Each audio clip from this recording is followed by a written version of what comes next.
Hi po Ate Hope, lumaki akong wala si Papa. Bata pa lang ako, iniwan na niya kami.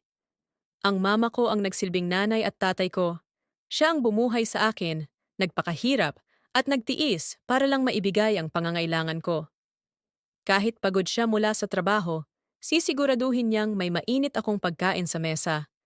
Kahit hirap siya sa gastusin, palaging may baon ako sa eskwela.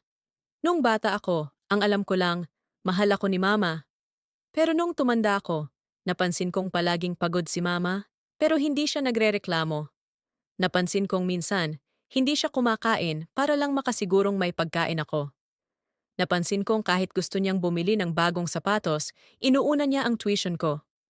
Sa ngayon po, may sarili na akong pamilya. Masaya ako sa aking asawa at anak, ngunit may isang bagay na hindi kami magkasundo.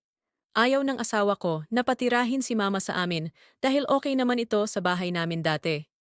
Siya ang nagpalaki sa akin, nagtiis ng lahat, at hindi ako kailanman pinabayaan. Ngayon bang ako naman, ang may pagkakataong alagaan siya? Ako pa ang kailangang pumili?